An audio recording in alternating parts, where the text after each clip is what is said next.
Charlotte. Sensational game for Anthony Davis, 42 points and 23 rebounds for AD. He had 21 points and 11 rebounds in the first quarter. The Lakers are at Philadelphia tonight. The Clippers lost by 2 at Phoenix, 111-109. A bright spot for the Clippers was seeing Kawhi Leonard play in the fourth quarter for the first time this season. Leonard played 6 minutes in the fourth, scoring 6 of his 17 points. Leonard has been on a minutes restriction to protect his right knee since he made his season debut on January 6. He played a season-high 28 minutes last night. Tiger Woods is moving his Genesis Invitational Tournament to Torrey Pines in San Diego. The PGA event is February 13th to the 16th. Tiger normally hosts the tournament at the Riviera Country Club in Pacific Palisades. No debates, no speculation, just the info you need. That's your KBLA Sports Minute. I'm Ray Richardson. More news, opinions, and conversation when we come forward on KBLA Talk 1580.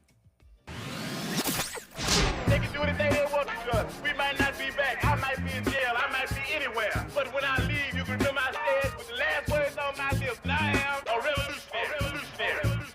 On Saturday, February 22nd, you are invited to A Night with the Panthers, a special fundraiser dedicated to supporting Black Panther veterans who now require assistance with essential needs such as medicine, food, and housing. These Black Panther veterans championed human rights, fed the hungry, educated the community, and stood as powerful symbols of resistance and resilience. Despite their incredible sacrifices, loving and serving the people did not come with retirement plans or financial security. So, now it's our time to honor their legacy and ensure that they are cared for with the dignity they deserve. You can help by attending and supporting A Night with the Panthers, Saturday, February 22nd, 6:30 p.m. to 10 p.m. at the Project 43 Team Post Center, 6841 Crenshaw Boulevard, Los Angeles. For more information, contact Black Panther Party Breakfast at gmail.com or call 707-554-2784. That's Black Panther Party Breakfast at gmail.com or call 707-554-2784. This is a community call to action from KBLA Talk 1580.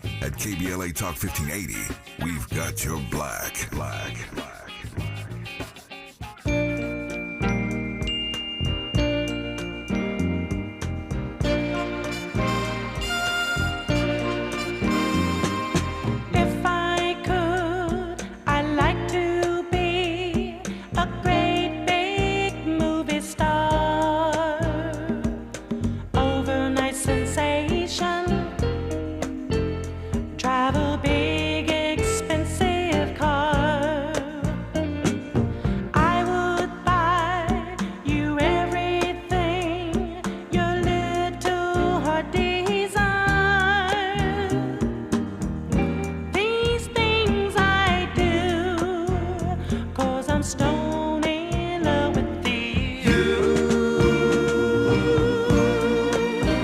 Stylistics today in our third hour. Looking forward to a conversation with the original members of the Stylistics. They got a new album out. It's been a while, a couple of decades, in fact.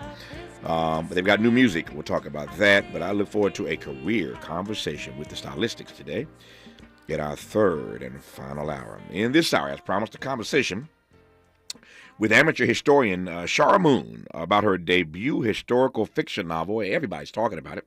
Doesn't drop, I think, until February the 4th, and I'm delighted to have her on in advance of the book's publication.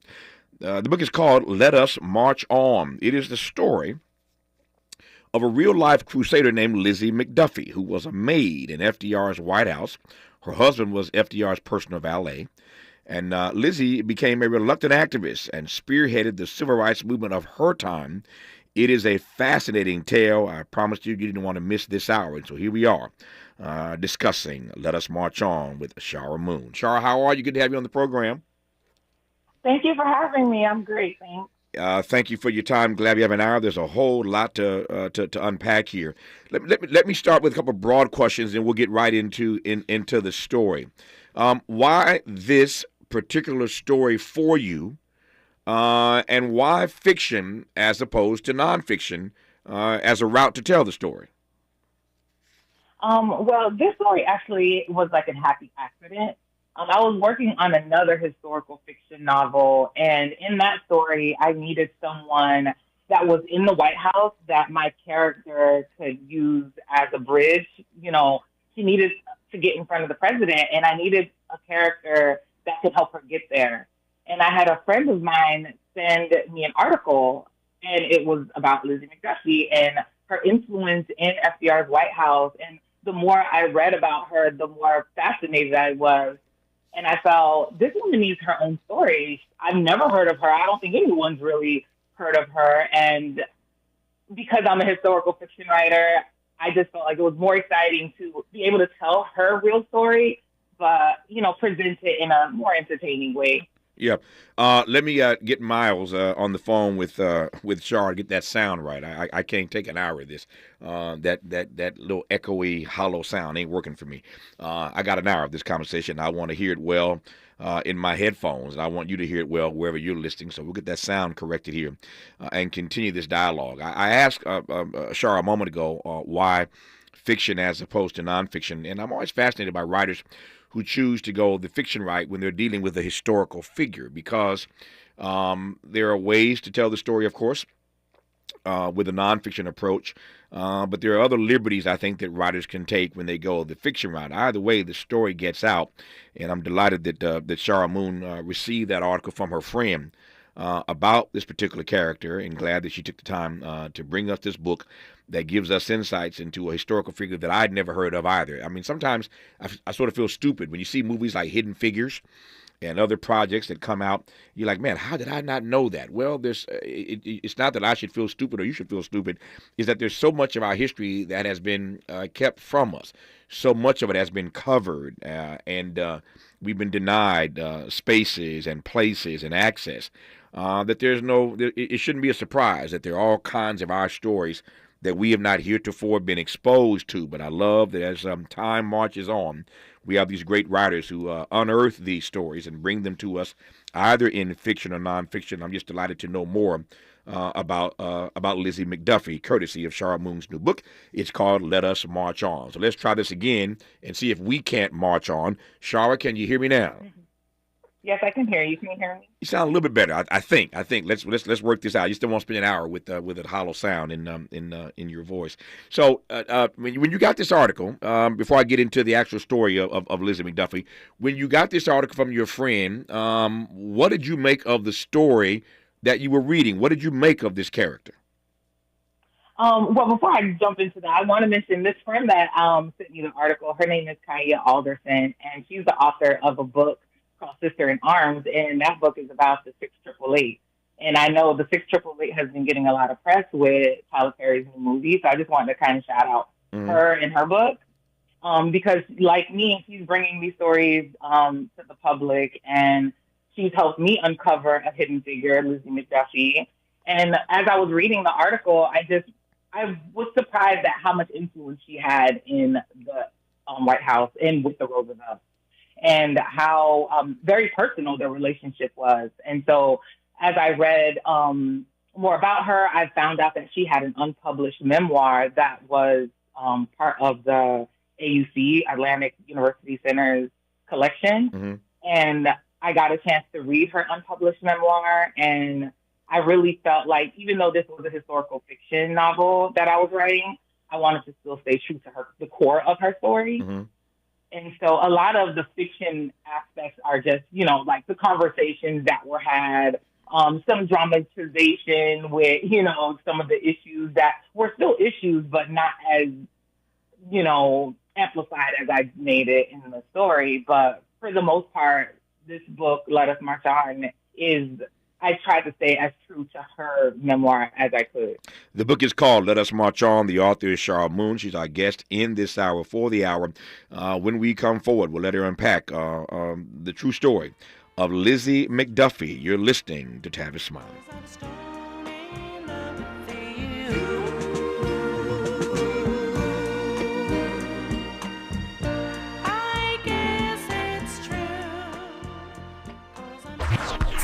Park with love. This is Tavis Smiley. Progressive presents Renter's MVP's Most Valuable Possessions. Today's MVP, Tom Kelly's carbon fiber mountain bike. Because more than riding his carbon fiber mountain bike, Tom loves telling people about his carbon fiber mountain bike. Friends, family, even a local barista knows about his carbon fiber mountain bike. And that's why Tom's carbon fiber mountain bike, if you haven't heard about it, is today's MVP. Keep your most valuable possessions protected by bundling your renters and auto insurance with Progressive. Progressive Casualty Insurance Company affiliates and other insurers not available in all states. Are you 50 or older? This news is for you.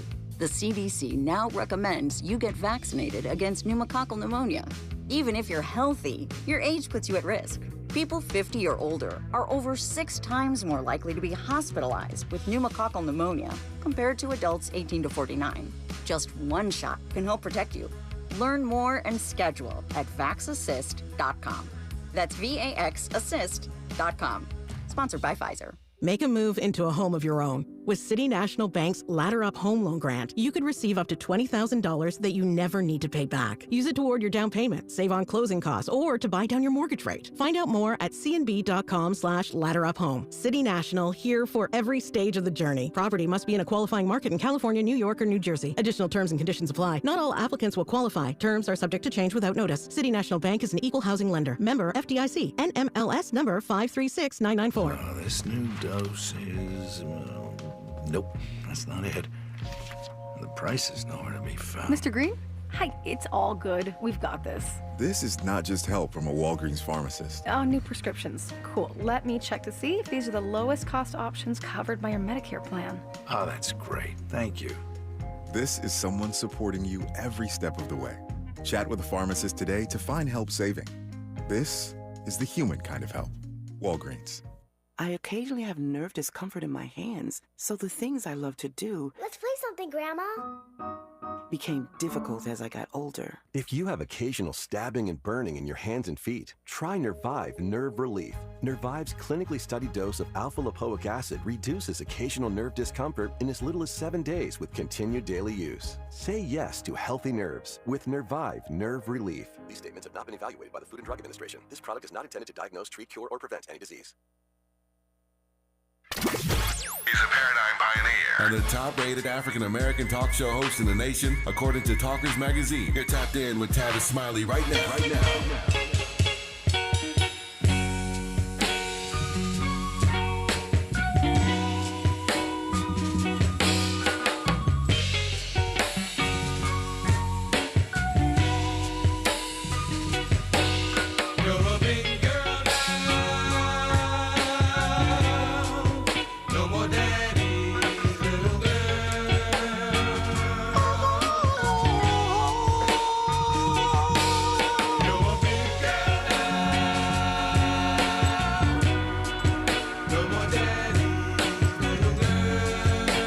I'm Tavis Smiley. Our guest in this hour is Shara Moon, author of the new book, the historical novel called Let Us March On. It is the story of this unsung heroine and real-life crusader, Lizzie McDuffie, who, as a maid in FDR's White House, spearheaded the civil rights movement of her time. As I said, I'm glad I've got Shara for the hour. I'm going to stand down for a second. All right, Shara, tell us about Lizzie McDuffie. So Lizzie was a Southern woman. She was from Atlanta. She was the product of parents who were born into slavery. They were, I believe, young at the time of the emancipation. So she didn't really get born into slavery, but, you know, her parents were former slaves. They became sharecroppers, and she grew up with formal education up until, I believe, college or high school. And unfortunately, you know, the times that we were living in, even with the college education, with the formal education, she really couldn't get work. Mm-hmm. And so she started her career in domestic servitude. She was a maid for a prominent family in Atlanta, and she was a maid for them for about 23 years or so before she moved with her husband to the White House to work with the Roosevelts. Mm-hmm. Tell me more about how she got to the Roosevelts, how she got to the White House. So her husband worked for FDR as his personal valet when FDR was just governor of New York at the time. And when he ran for the presidency and won with the landslide, he, of course, moved with his employer, and Lizzie McDuffie went along with her husband. In the story, I showed the struggle that she kind of had with that because, she was leaving her life behind, her family, her friends, to go work for this Democrat. And at the time, and even in her memoir, she jokes about her good Republican husband working for some Democrat because at the time, a lot of African Americans sided with the Republican Party because of they considered it the party of Lincoln because Lincoln was a Republican when the Emancipation. They all just kind of like went along with that. But as time went on and they realized, okay, the Republican Party isn't really serving the African American community. They really aren't doing anything for our community. That's when I call it the political migration started. And with the help of the McDuffies, they got a lot of African Americans to kind of switch sides and lean towards Democrat because FDR, even as a Democrat, was showing that he was for the people, which wasn't something that they were used to seeing. I'm gonna circle back to her husband in a few moments. Trust and believe. I want to get to him as well. FDR's personal valet. But tell me more about what Lizzie was hired to do in the FDR White House. So essentially, she was just hired to be a maid for the Roosevelts. She was also tasked with helping with the children because her background was in rearing kids and working with children, and she was really good at it. But the White House is a big place. They had a lot of domestic servants, and she was just one of many maids that was in the White House working to, clean rooms, change over, like for one guest, she talks about in her memoir how it was never a quiet or dull moment. One guest would leave and they had to quickly, within hours, switch out the room for the next guest. The president always had to entertain, so there were events that they had to serve in and, cater to. So she was always busy. Yeah. Tell me a bit more about her husband and how the two of them came together, how they came to be a couple. Give me that part of the story. Yeah, so in her memoir, she talks about them meeting at a party, and it's a cute little, I felt, a little, like, sneak peek into, like, their intimacy. But at this party, she talks about she knew everyone at the party except him. And they kept, giving eyes at each other and, like, circling around each other, and no one formally introduced them because they all assumed everyone at the party knew everybody. And so she mentions how, eventually he comes up to her and introduces himself, and the rest was history. She fell for him, he fell for her, and this is happening. She says 2 years later they got married. Yeah, this is all happening where? Obviously, the White House is in D.C. We know that part, but where are these beginnings at? Oh, these beginnings were in Atlanta. In Atlanta, exactly. Okay. They're both Atlanta natives. Yeah, I want to make sure they're both Atlanta natives. I knew one was. I want to make sure they both were. Okay, so they're in Atlanta. What is she writing in her memoir? What do we know about the decision? You referenced this earlier, but leaving the South to go to Washington is a major decision. Do we know anything more about how she came to make that decision to go to the White House, to go to Washington from Atlanta? She doesn't go into detail in her memoir, so this is where that fiction aspect comes in. I get it. I just kind of just trying to understand where she was and in her story. I could imagine that it was a difficult decision, but she had already spent so much time apart from her husband because he was FDR's personal valet, who was a New York governor. They got together, her husband and FDR, because of Warm Springs. FDR coming down, finding treatment in that facility, which later on became known as the Little White House. But her and her husband spent, I think, a better part of those beginnings, like really, apart. It was almost like he was constantly traveling with the governor at the time, not home. They weren't together all the time. And I think it got to a point where, okay, now he's going to be the president of the United States. Did she want to continue staying in Atlanta and now being even more apart from her husband, or did she want to just follow her husband? And I think, she made the decision to follow her husband. So are we to assume that her husband got her the hookup inside the White House? He did. It helped that, he was the president's valet, but she talks about in her memoir how she still had to meet with Eleanor Roosevelt. Right. She still had to meet with the the head of the housekeepers. And, it wasn't like a formal interview, but she still kind of had to present herself and her skill set and, apply for the job like everyone else. Yep. I'll get to Eleanor Roosevelt here in just a second. But you said something a moment ago that it gives me a chance to sort of pause and underscore the point or the issue I raised earlier about why historical fiction versus nonfiction, and to your point, because there are certain holes that one has to fill to make this story sort of work. I get that. What is that like? Take me inside your writer's room when you have a memoir that Lizzie McDuffie has written. So you have a good part of her story, but there are these holes that you have to fill in. How do you approach that? How seriously do you take making those dots connect? Just tell me about that part of being a historical fiction writer.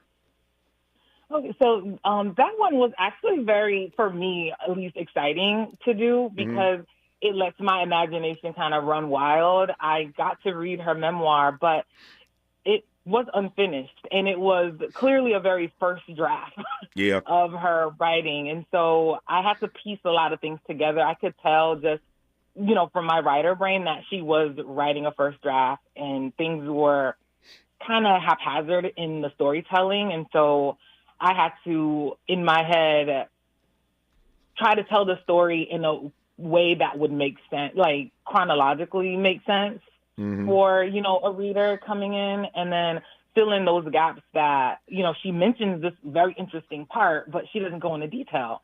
So this is where, I can imagine, what this conversation was like, or what was the room like, in a lot of instances, she kind of glosses over, like, how was it meeting Eleanor Roosevelt? What was the room like? How did she feel? She did a good job in certain areas kind of bringing that out, but there were a lot of other areas where I just let my imagination, like, put me in her shoes and, tell the story in what I think would have been the way she would have told it. So clearly she can read and write. What do we know about her educational level?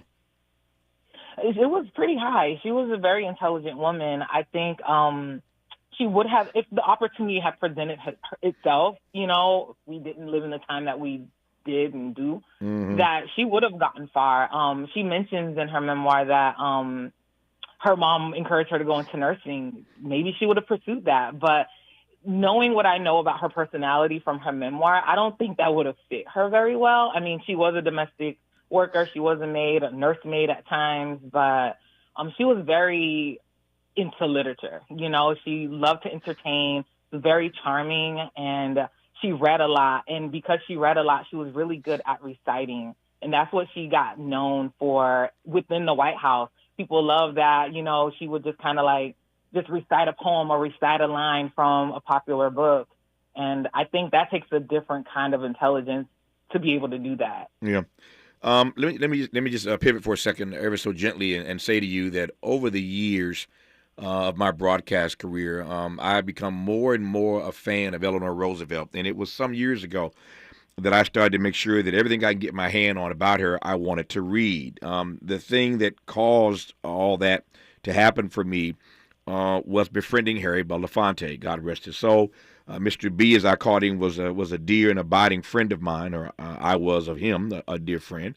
And it just so happened that Harry Belafonte lived long enough and was born early enough to be a friend of Eleanor Roosevelt. And so it freaked me out the very first time I heard Harry Belafonte reference Eleanor Roosevelt.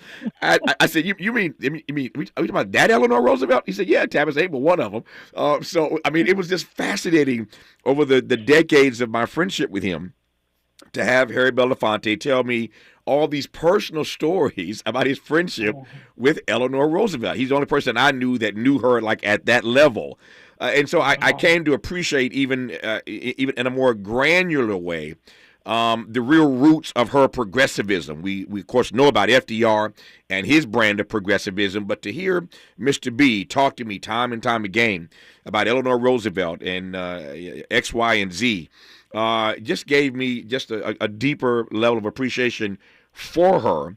And so I'm anxious to learn more now about the kind of relationship that Lizzie McDuffie established with Eleanor Roosevelt. Talk to me.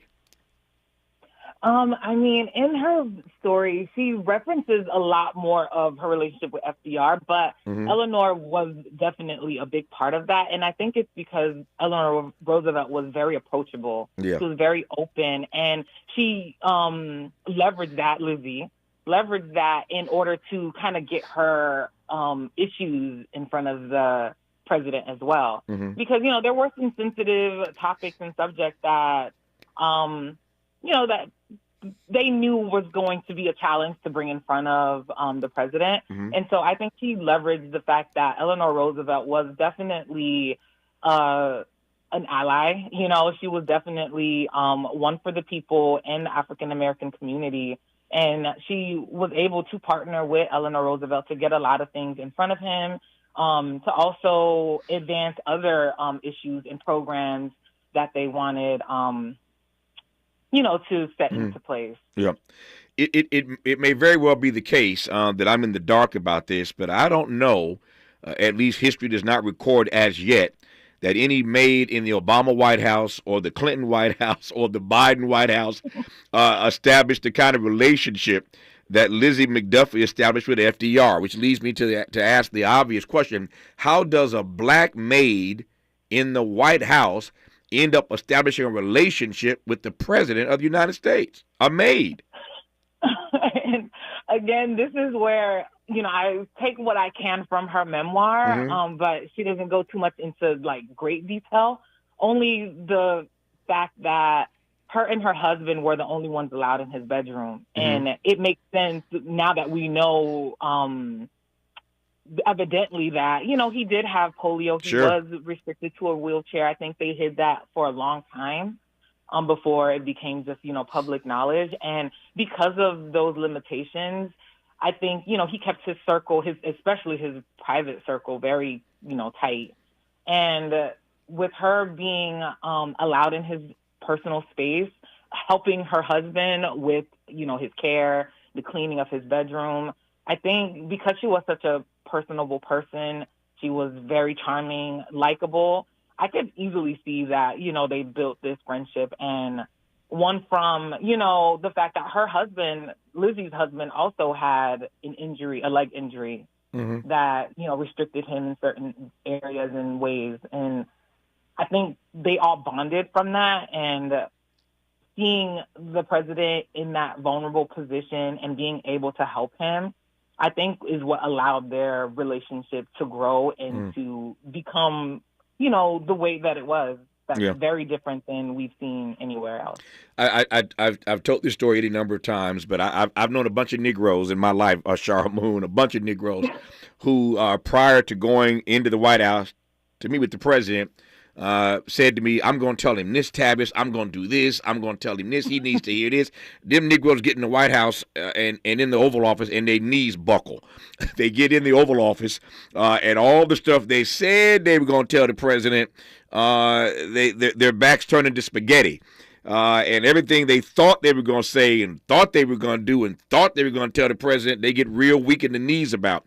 And so I've seen a bunch of Negroes just kind of melt under that kind of pressure and that kind of opportunity. And so I'm always fascinated by the people who get FaceTime with the president. When you get FaceTime with the president, what do you do with that FaceTime? Well, Lizzie McDuffie had a whole lot of FaceTime with FDR. And when we come forward, we'll talk about her. Let Shara Moon talk about what she did to make the most of her FaceTime with the president, even though she was serving as a maid in the White House. I'm thinking now of Jesse Jackson Sr., who famously said in that convention speech, I'd rather have Roosevelt in a wheelchair than Reagan on a horse. One of the great lines of all time. Jesse Jackson Sr., you're listening to Tavis Smiley. Helping to stretch your moral and political imagination. This is Tavis Smiley. Sherry, what have you done to your hair? What do you mean? Does it not look good?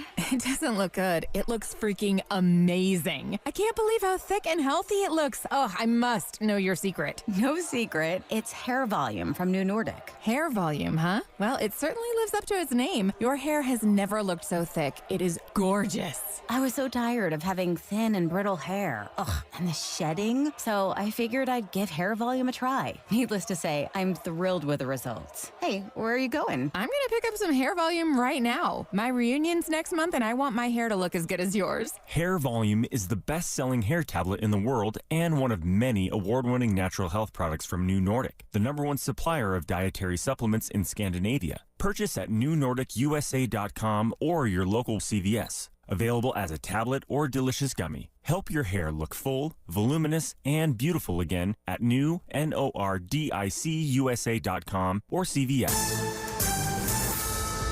I'm Bree Wood with 4 things you should know with BIN News. New York State Trooper Thomas Massia and his parents have turned themselves in after Massia allegedly falsely claims he was shot. He faces charges of tampering with evidence, false reporting, and official misconduct. Detectives found cash and weapons at his family home during the investigation.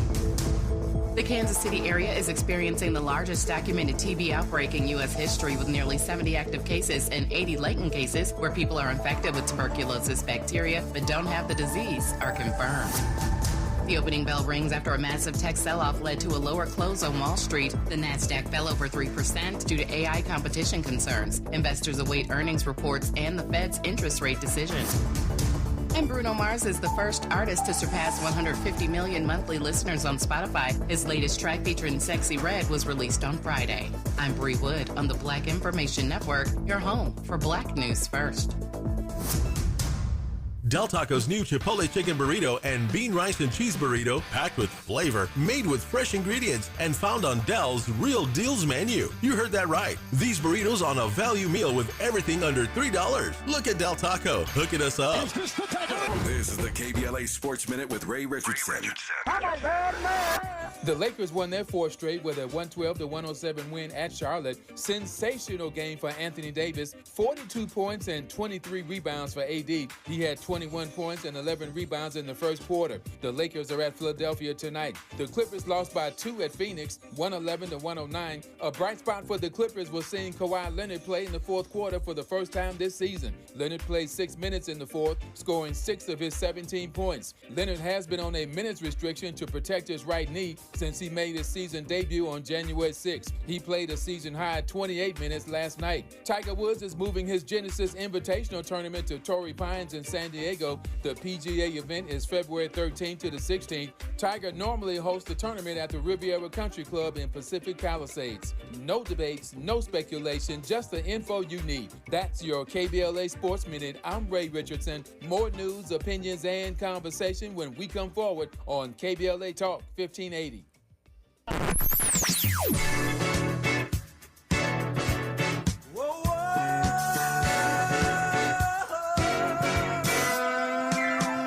This is KBLA Talk 1580. Talk radio. That's music to your ears.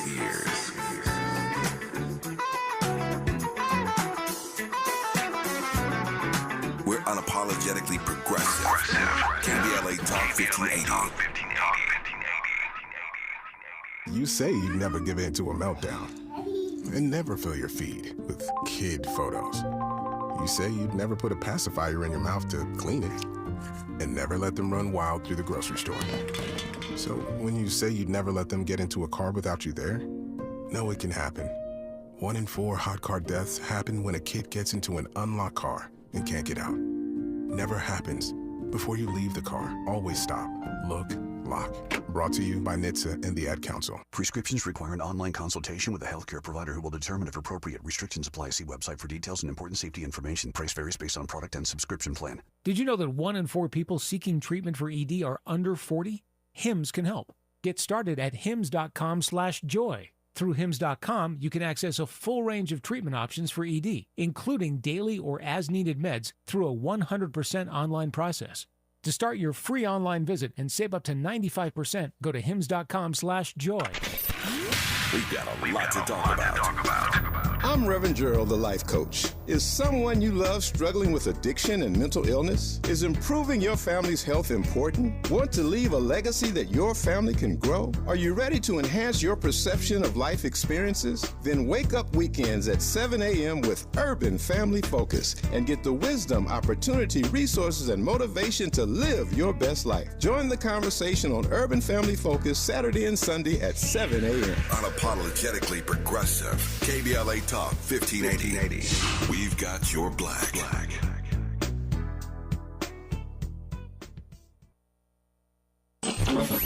Freedom is an endless meeting. So let's get back to it with Tavis Smiley.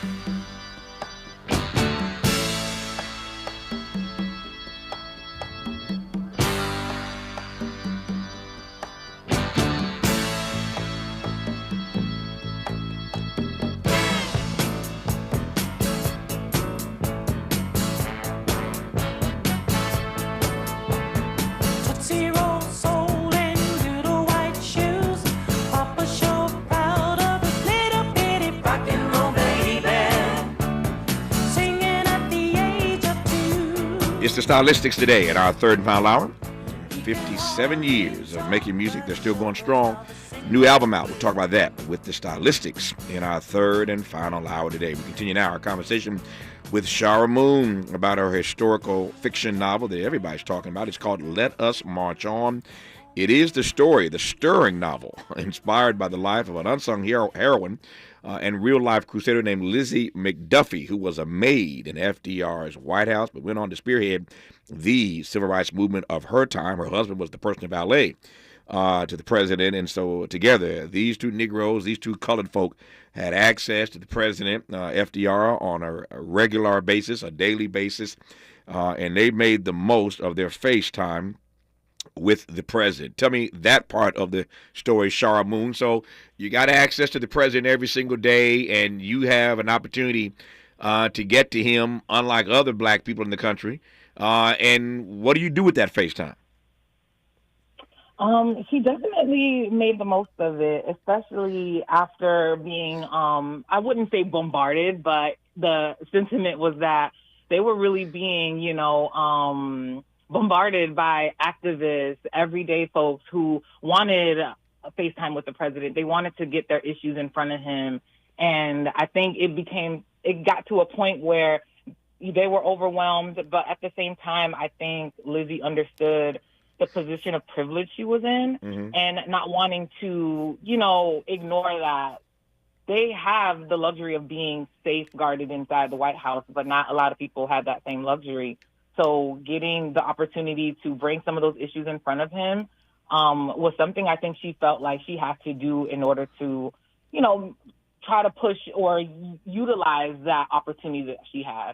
Yep. So I used this phrase earlier, and I get the sense that you believe it based on what I've read about the book and the book itself, that you regard Lizzie McDuffie as a sort of reluctant activist. Is that fair to say? Yeah, I think so. Yeah. So she's a reluctant activist. Give me some sense of the kinds of issues that she and her husband are being pressed on behalf of black people to bring to the attention of the president, FDR. One of the issues I do highlight a lot in my book, even though she doesn't mention too much in her memoir, but it was the anti-lynching laws. Everyone knows that, a lot of presidents, including FDR, try to stay away from it because they knew it was a very sensitive topic. He didn't want to lose favor with, the Southern Democrats in his party. And so it was one of those things where it's like, he wanted to win the little battles. And in order to do that, he couldn't approach that big elephant. He couldn't really go there just yet. And the NAACP, who was very much, in contact with the McDuffies, wanted that issue brought up. They wanted it in front of the president. They wanted the president to acknowledge it in some way. And so in the book, I do make mention that, it was one of the issues that she brought in front of him. I can imagine that it probably came up once.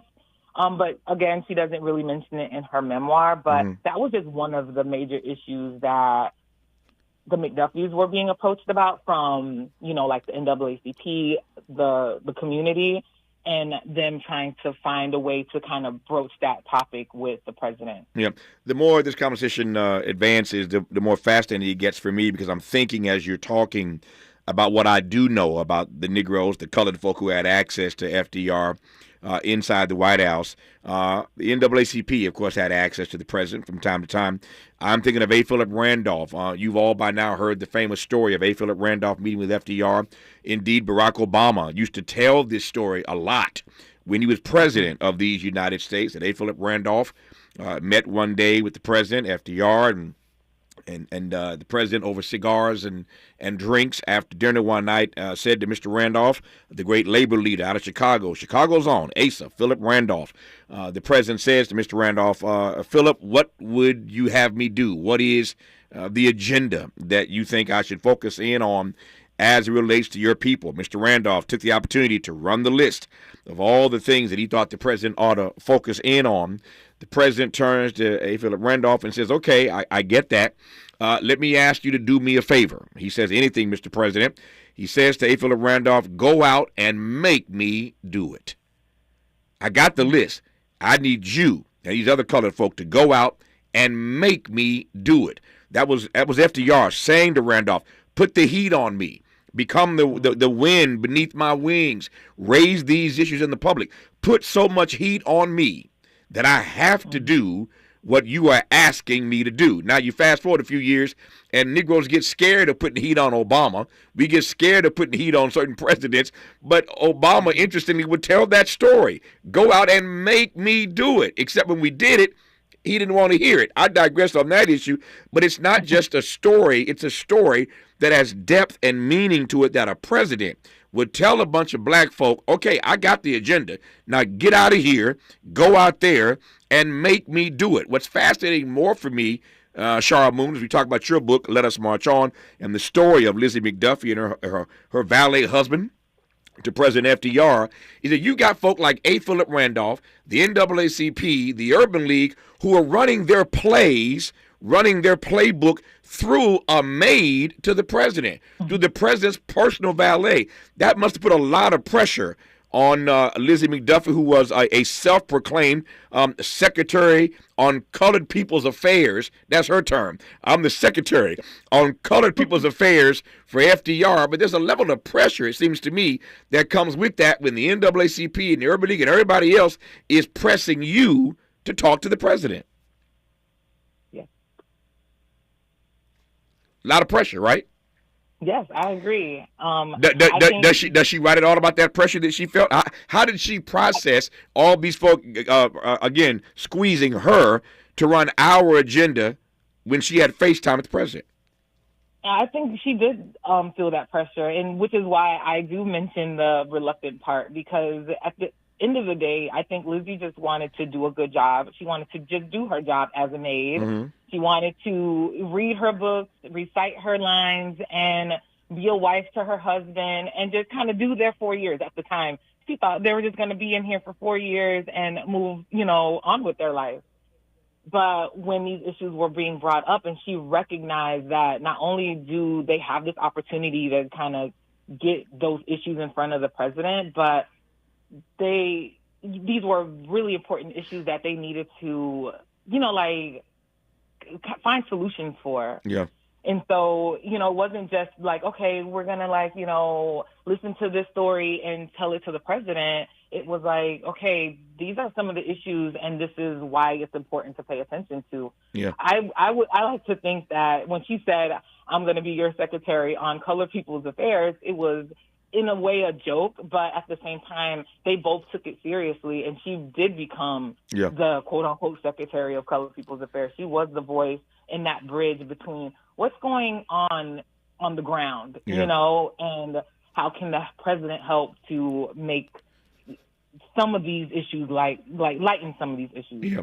This book, Let Us March On, is really the story of Lizzie McDuffie. It is her story. this historical fiction telling of it, her story about her relationship to FDR and her accepting the responsibility to advocate for the needs and the rights of her people, to not be shy about pointing out injustices when other black leaders, other colored leaders were being blocked by those in the White House. Their access to the president was being held up. But here she is every day as his maid, along with her husband, again, the president's personal valet, running this play, these plays, and raising these issues to the president. So the book tells her side of the story. Let us march on. What I'm fascinated about, and I want to talk to Shara Moon about when we come forward, is what it says about FDR. What does it say about a wealthy white man who's president of the United States, whose last name is Roosevelt, that he takes this kind of counsel from his black maid, that he takes this kind of counsel from his black personal valet? Negroes in those positions ain't got no business telling the president what to do on policy. But the fact that FDR would listen to his black maid, would listen to his black personal valet, fascinates me just as much. We'll talk about that part when we come forward on Tavis Smiley. From California to the Carolinas, everybody's listening to Tavis. More when we come forward.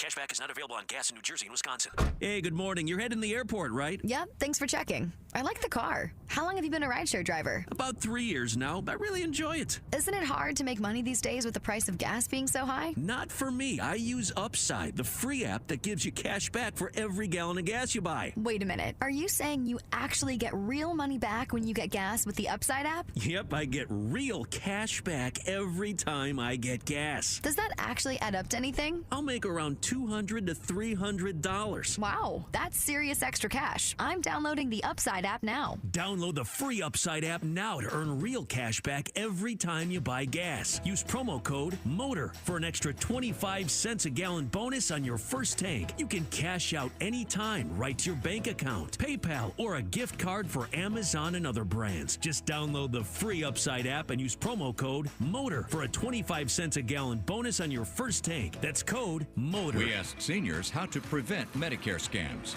My best advice, if you get a phone call, do not talk to the person.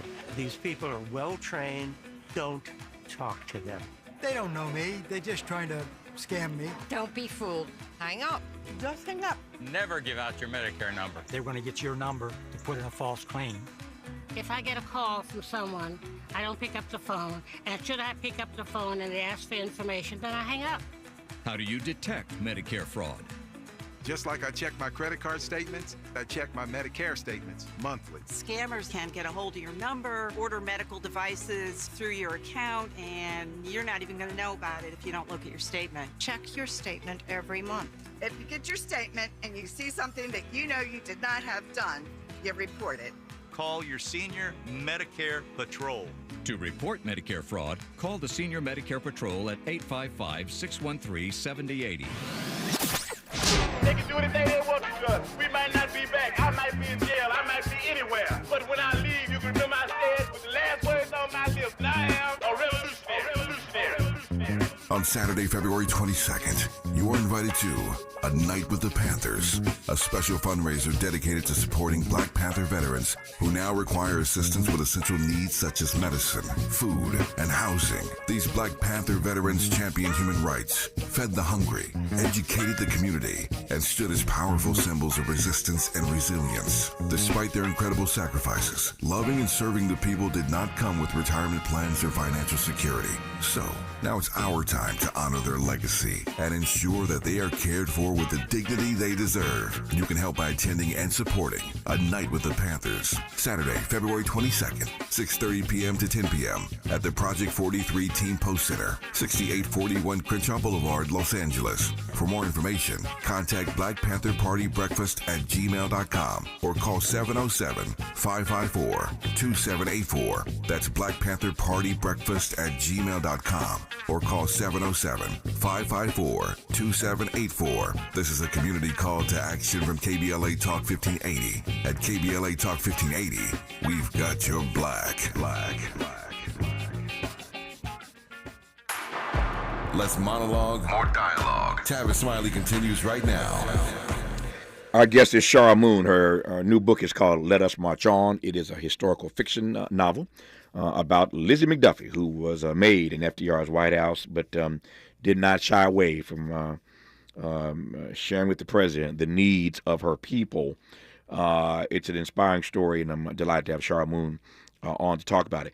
So Shara was saying a moment ago that, to my mind at least, it says something about FDR, that he was willing to listen to his black maid, willing to listen to his black personal valet as they raise these issues with him, again, on behalf of black people.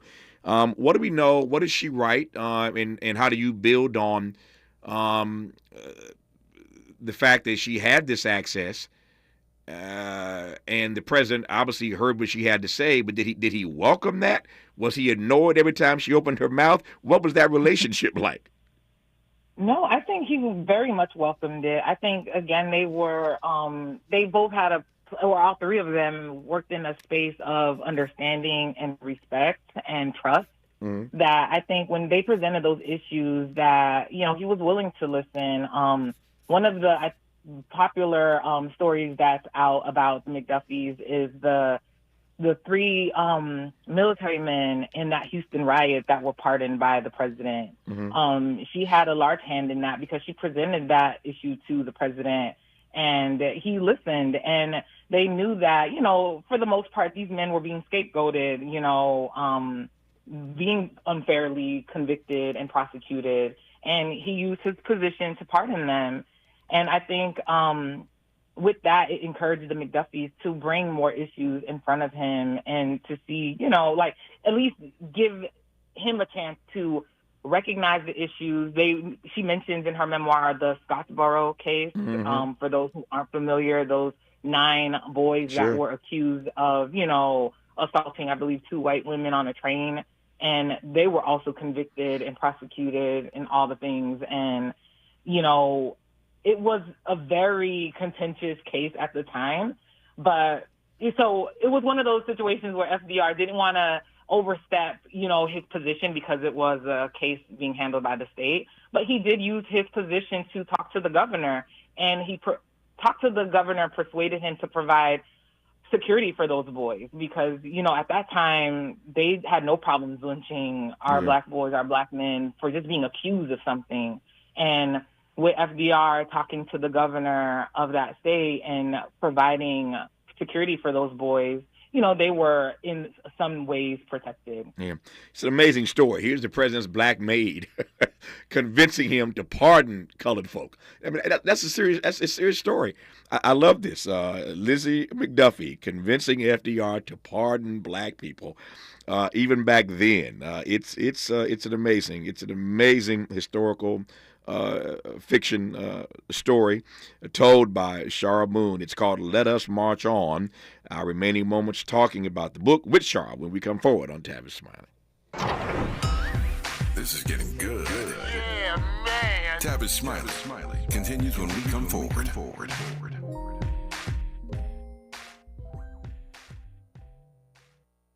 If you're like me, 60 and retired, making ends meet, especially here at the supermarket and drugstore, is tough. I'm so blessed to have found BenefitsCheckup.org. It's a free and confidential website from the National Council on Aging that connected me to $1,200 a year in programs that help pay for food, medicine, utilities, and more. Maybe it can help you. BenefitsCheckup.org. You know where you want to go in life, and City National Bank can help. City National knows the dedication it takes to build your vision for the future into a reality, and our team is here for you. We have a wide range of options to help, from personal savings accounts to interest-bearing money market savings accounts and more, all designed to help you get where you want to go. City National, here for every stage of the journey. Learn more at cnb.com. City National Bank is a subsidiary of Royal Bank of Canada, member FDIC. KBLA Talk 1580. We've got a lot to talk about.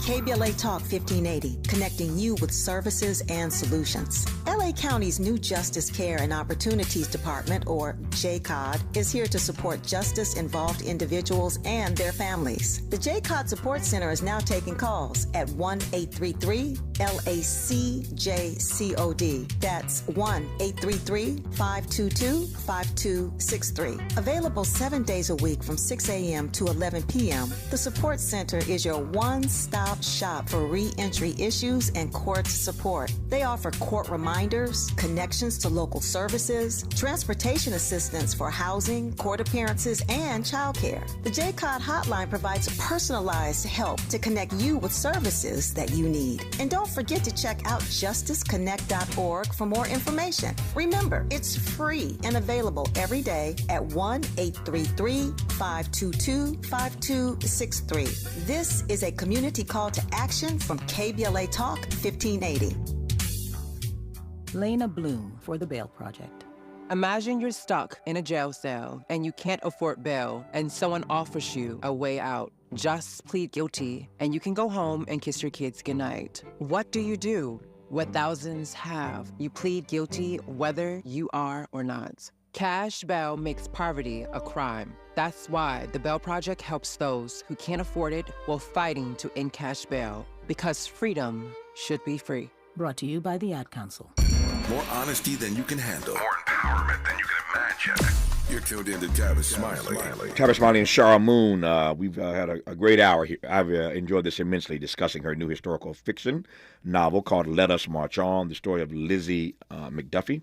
FDR's maid and then some inside the FDR White House. As I mentioned earlier, I'm delighted that Shara came to talk to us before the book even comes out. And I believe it drops on February the 4th, which means you can get it wherever books are sold right now on pre-order. Again, always honored and humbled when people choose to come on even before the book comes out to share it with this particular audience. And so I feel fortunate, as should you, that you know about it before it even goes on sale. But again, it drops on February the 4th. But you can get it now wherever, you get your books. I close with this, Shara Moon. We started earlier in this hour talking about, at least I did, about stories like Hidden Figures and how I feel when I discovered stories about people that I did not heretofore know, that I was not aware of. And so now I've learned a great deal, courtesy of you, and I'm grateful. Learned a great deal more about Lizzie McDuffie and her husband. But this sounds like the kind of thing that could be a good movie, Shara. Ooh, yes. Could be a good movie. Same thing. Yeah. so you gotta put it out there. Yeah, I'm just putting that out there, man, because I'm already thinking of some folk who could play the characters. I mean, so it's a husband and wife thing, and yes. They're inside the White House. They got access. I mean, think about the cast. You could put here. You got Lizzie. You got her husband. You got FDR. You got Eleanor Roosevelt.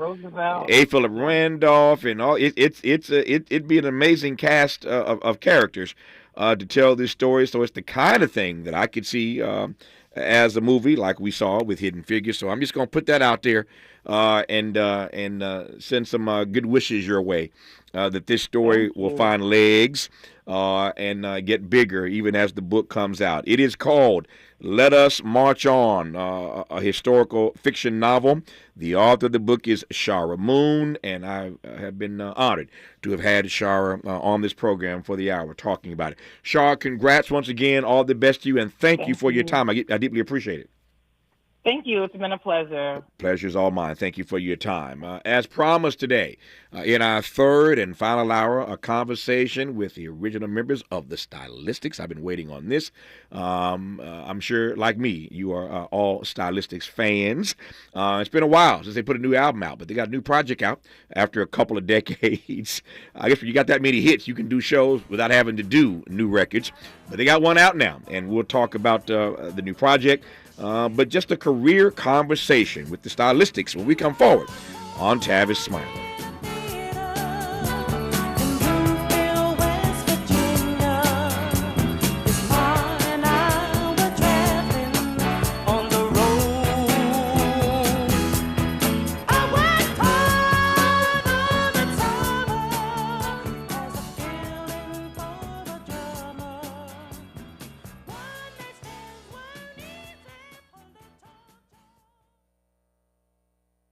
KBLA 1580 Santa Monica. I'm Bree Wood with 4 Things You Should Know with BIN News. New York State Trooper Thomas Massia and his parents have turned themselves in after Massia allegedly falsely claims he was shot. He faces charges of tampering with evidence, false reporting, and official misconduct.